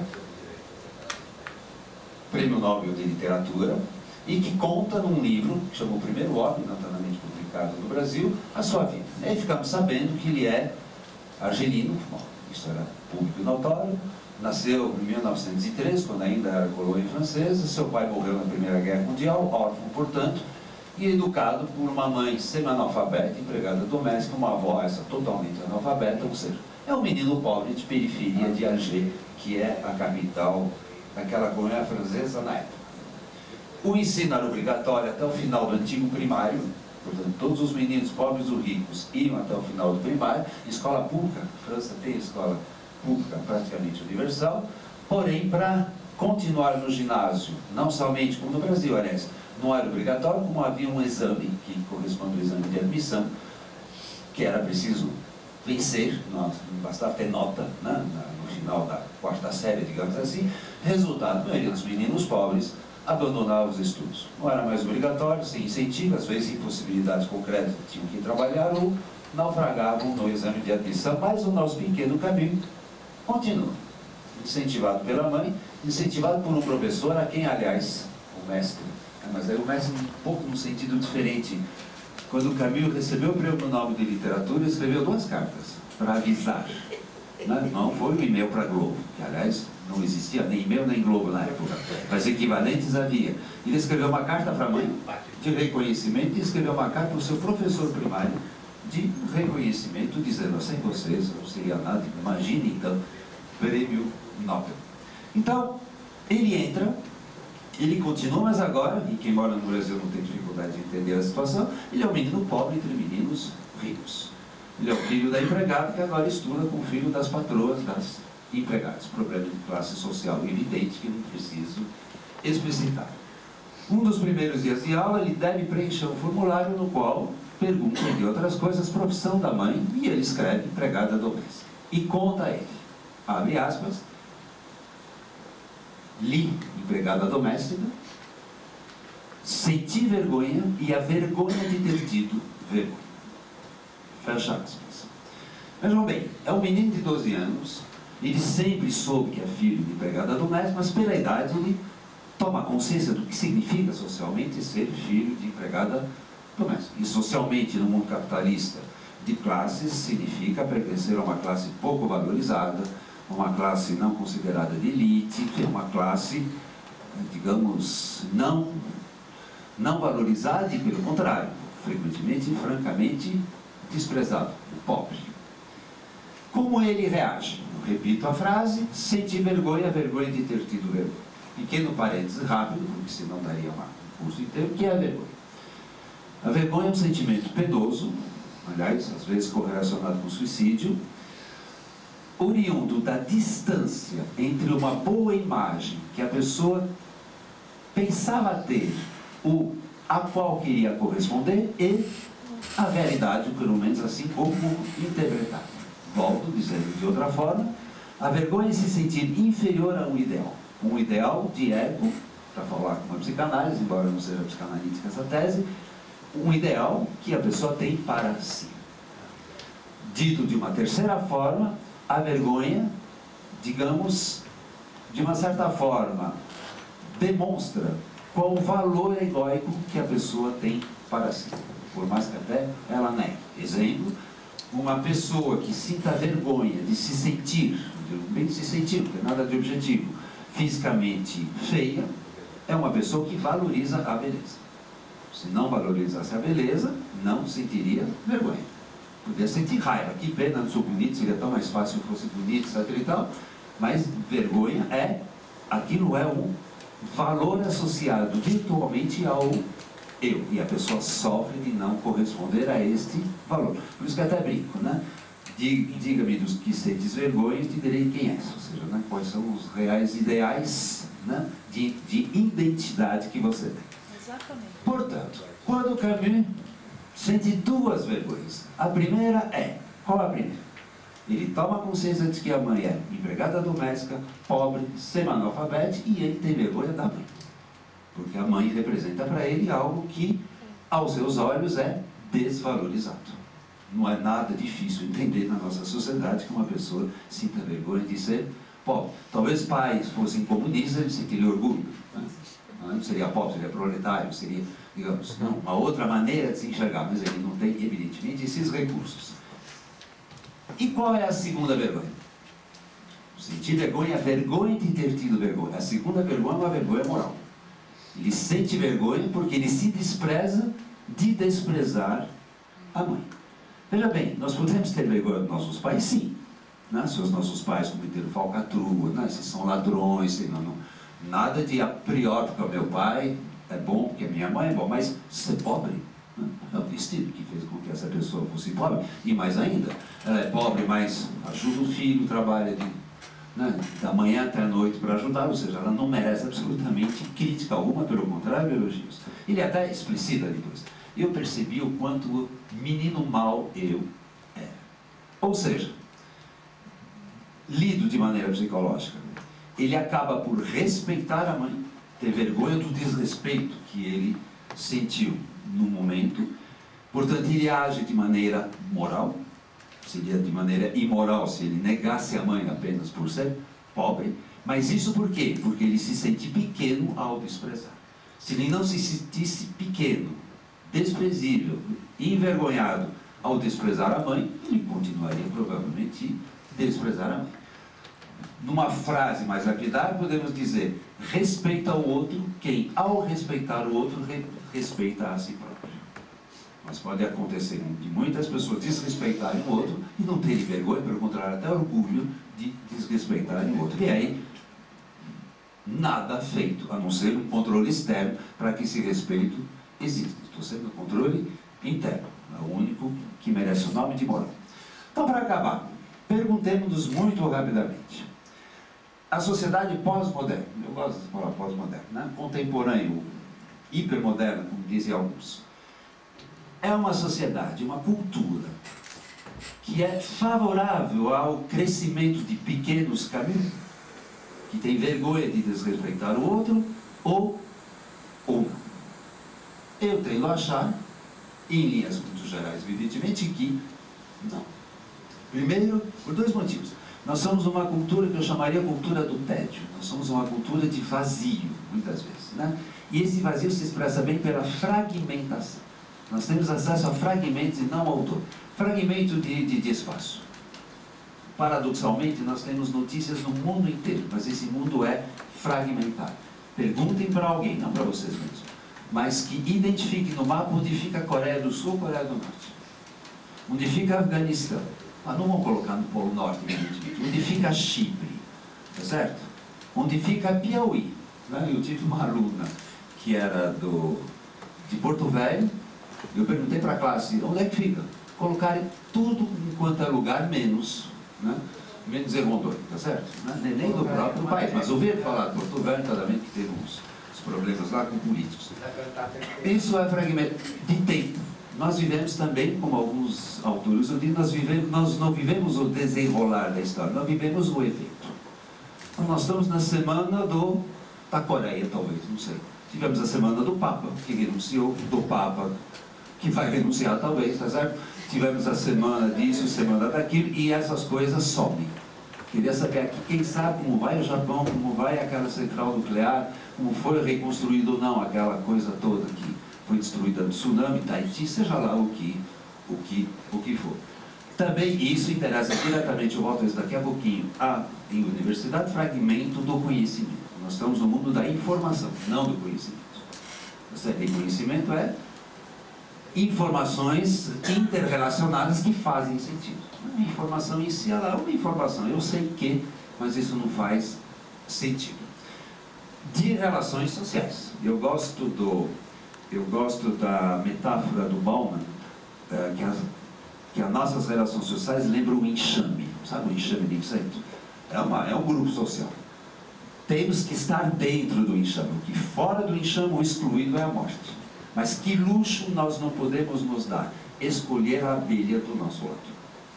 Contanto que haja uma abelha, a gente está feliz. Quando a gente está conectado, mas escolher que abelha vai estar do meu lado, aí já é muito luxo. Tá certo? Isso antigamente sim, é muito luxo.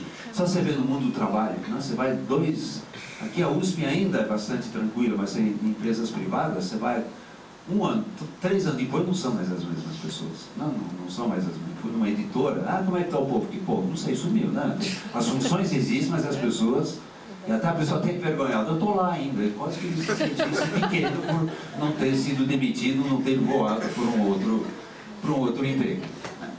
E também eu não tinha pensado, mas pensando o Leopoldo falou, também até fragmento de ética, né? Ética adjetivada, ética isso, ética aquilo.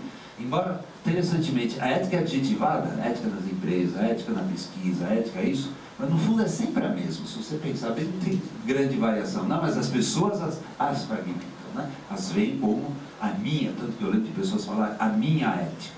Tá bom? O meu doce de coco a rigor, tá certo? Mas a minha ética é bem a ideia da fragmentação. E finalmente, antes de falar da USP muito rapidamente, também temos uma cultura da vaidade. Vou no exemplo imediatamente dado pelo Sérgio. Você dizia, né? Chama lá Maria Helena Chauí, seja lá quem for, né? E não faz mais efeito, e você a chamou de autoridades, eu diria, não sou eu, mas que a autoridade hoje foi substituída pela celebridade. Talvez chamar tu Neymar, né, na próxima invasão da reitoria, talvez fosse mais, estou brincando, mas olhe lá se tanto, tá certo? Fosse mais eficaz. Tá, nós temos uma cultura da vaidade, só falamos em vencedores, né? Hoje o vencedor não é alguém que se dá melhor do que o outro. Líderes, né? Falamos em líderes, né? Sociedade do espetáculo, né? Se apresentarem a minha esposa, né? O Adorno sabe que agora ele é diretor, ele tem que assinar umas coisinhas para ela. Fez uma pesquisa onde mostrou que as pessoas hoje têm vergonha do quê? De passar despercebido, de não se destacar, né? A vergonha é a invisibilidade, mas não a invisibilidade mórbida, essa realmente é vergonhosa, mas a invisibilidade de não se destacar de uma forma ou de outra na paisagem. Se isso for verdade, claro que eu estou exagerando um pouquinho, mas em palestras que a gente faz, na sutileza a gente coloca em livros, temos condições não favoráveis à construção de pequenos caminhos. E a USP? Será a USP um lugar alternativo, ou será que a USP, também a USP, a Academia em geral, nós vamos ficar aqui, a USP repete isso? Então eu diria apenas 4 coisas muito rapidamente. Primeiro, até gosto muito dessa iniciativa do Renato e do Comitê de Ética, porque, em geral, assim como as escolas, as universidades e a USP em particular têm ficado em silêncio a essa questão. Não silêncio. As escolas não falam dos problemas de violência, bullying, etc. e tal, mas não estou propondo a educação moral e cívica de volta, Deus a tenha, não sei, né? Mas é o silêncio, né? Não se faz. Né? Alguém antes de mim, eu acho que o Leopoldo também falou isso, né? Não há mais um trabalho social, a USP tampouco fala. Mas isso não é necessário, por exemplo, o Chile fala. Né? O Chile teve uma experiência de formação para a responsabilidade social que não deu muito certo, segundo uma ex-aluna minha de doutorado, mas pelo menos fizeram alguma coisa, se não deu certo, se modificam. Silêncio. Fragmentação. Eu acho que nós estamos na fragmentação. Por exemplo, fragmentação de carreira. Né? Antes era bem claro, né? Mestre, doutor, agora é doutor 1, 2, 3, titular menos 4, fragmentaram a carreira, fragmentação de carreira, fragmentação de currículo, pelo menos na psicologia houve uma fragmentação de currículo. Antigamente era assim, você tinha 4 horas, o período inteiro, para a psicologia do desenvolvimento. Claro que você não usava as 4 horas, mas era aquela, hoje de manhã psicologia do desenvolvimento. Agora são de 2 horas em 2 horas, que se sucedem, evidentemente, né, das 8 às 10 e das 10 ao meio-dia. Então passa lá de Melanie Klein das 8 às 10, que é uma psicanalista, bem psicanalista, eu diria, né, por uma aula de behaviorismo, digamos, tá certo? Vai mudando os... Fragmentação do conhecimento também. Eu fiquei horrorizado em Vitória, mas por que seja Vitória, eu acho que está acontecendo cada vez mais nas ciências humanas. Vocês me dirão se a FFRS entrou nessa. Mas uma tese de doutorado que já não era mais tese de doutorado, era um conjunto de 5 artigos. Para poder publicar, para que a CAPES fique feliz, o CNPq alegre, tá certo? E o reitor entusiasta, então você pica o conhecimento. E até falei para ele, olha, eu não sou parecerista. Então, você não é mais isso uma tese, 4 artigos. Qual que é a diálogo, sabe? O começo, meio e fim, tá? O bom de uma tese é ser cumprida, sobretudo nas ciências humanas, na física, não sei, física é mais curta, evidentemente, pelo fato de ser paradigmático, né? E também eu diria o especialista. Concordo com o Sérgio, o especialista é absolutamente necessário. Mas muitos médicos dizem, especialista é bom, mas o difícil mesmo é ser generalista. Certo, né? A ausência do generalista é o problema. Então, a presença do generalista... E eu não sei se vocês concordam comigo, mas acho que realmente bom especialista é também um generalista. Né? É alguém que tem a visão do todo, mas que resolve.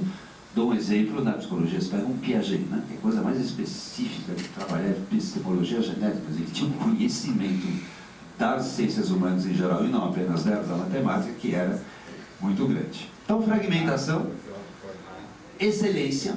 Eu acho que nós estamos cada vez mais confundindo excelência, meritocracia com competição, tá certo? Níveis de excelência. A USP é um nível de excelência porque ela está não sei em que número, lá das 100 primeiras. Tá bom, ótimo, a gente fica feliz, até ganha dinheirinho com isso, né? De estar entre as 100 primeiras, mas a meu ver isso não garante excelência, né?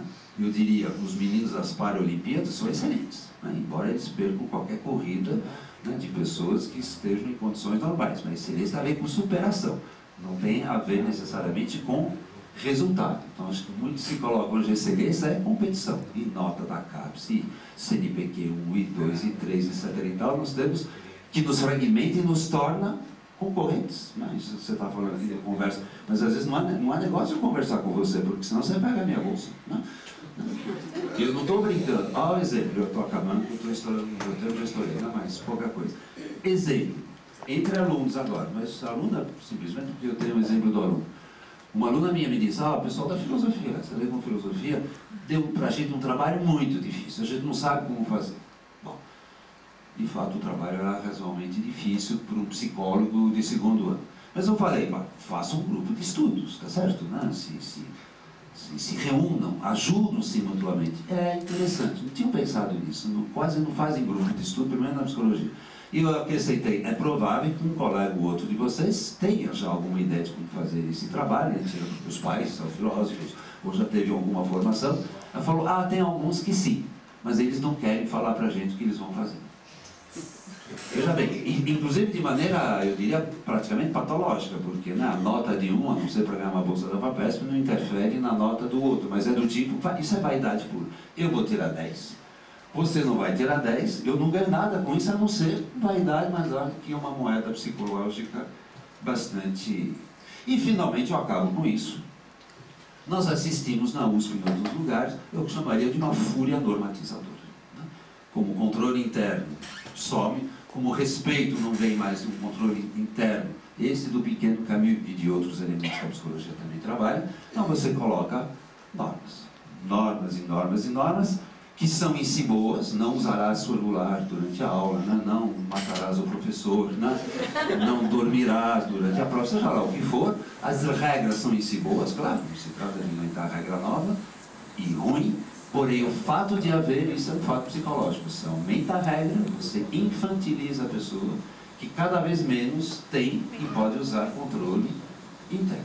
E onde não houver regra, a sociabilidade não acontece e a violência ou a agressão, no mínimo desconforto, aparece.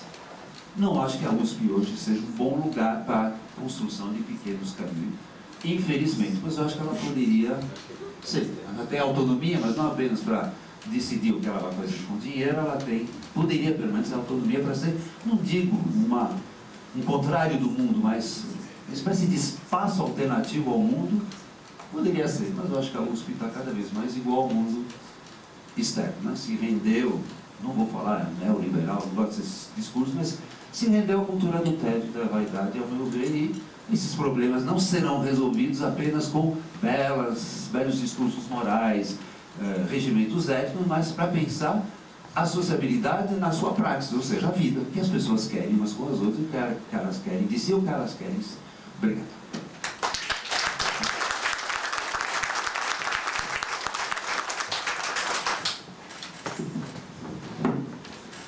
Agradeço uma vez mais a todos os colegas da mesa, e nós temos tempo, então, para algumas questões. Nós estamos com uma limitação física aqui do tamanho eu convidaria então as pessoas, fica à vontade.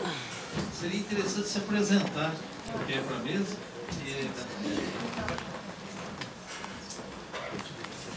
Não, pode ser.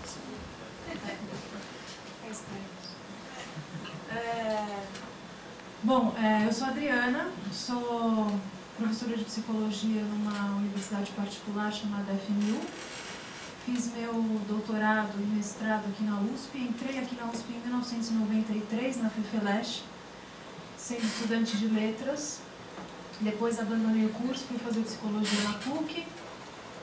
E entrei depois no mestrado em neurociências. Enquanto eu fui estudante, o Ives era doutor, senhor, excelência, era o diretor da Faculdade de Psicologia. Conheço só o Ives, porque inclusive ele é meu vizinho, mora lá no Jardim Colibri, então, onde eu cresci e tudo mais, então nós moramos na mesma rua praticamente. Meu filho estudou com o filho dele, então a gente acabou se conhecendo um pouquinho mais além da universidade. Né? E só, infelizmente, não conheço os outros professores. E aí a minha pergunta, na verdade, assim, eu acho que eu sou um caso de estudo aqui na USP, né? Porque, considerando todo o percurso que eu tive, as coisas que eu vivi, eu acho que a comissão de ética teria muito que aprender e estudar em relação à sociabilidade, tudo isso, porque são muitas coisas, eu acho que realmente é difícil a gente pensar em respeito se a gente não considerar a história, né? E, assim, não dá pra gente pensar pontualmente nas coisas como se não tivesse um passado, né? As coisas, elas têm uma história, né? Assim, e isso ficou demonstrado aqui nessa exposição, né? De que realmente a universidade, ela tem a abordagem, dentro de uma abordagem sócio-histórica, a gente está no momento em que a cultura tem grande influência na produção de conhecimento e a gente está realmente caminhando cada vez mais para a especialização. Eu participei também do movimento estudantil, um pouquinho, ajudei nas assembleias da pós-graduação, apesar de já ter terminado a minha pós. Eu fiz questão de participar e foi muito importante para mim participar um pouco do movimento estudantil, assim, desse jeito, como ex-pós-graduanda, porque eu senti ali que, na verdade, o que existia muito era essa crítica à autoridade, mas, do ponto de vista dos estudantes, o que eu acho que o que aparece muito ali é uma carência de apoio. Então eu fiquei surpresa com o contraponto de que os professores foram rechaçados, porque a gente ficava pensando, poxa, quem é que vai poder vir aqui falar a favor dos estudantes que foram processados, que estão sendo processados? Agora até tem, mas aí não aparecia ninguém. Então, assim, o discurso na universidade ele acaba sendo muito teórico, né? E, assim, essa é a impressão mesmo que me deu. Eu realmente... eu acho que tem uma crise em relação aos professores, que a gente, em relação a essa autoridade, que também eu acho que é uma questão histórica do momento que a gente vive.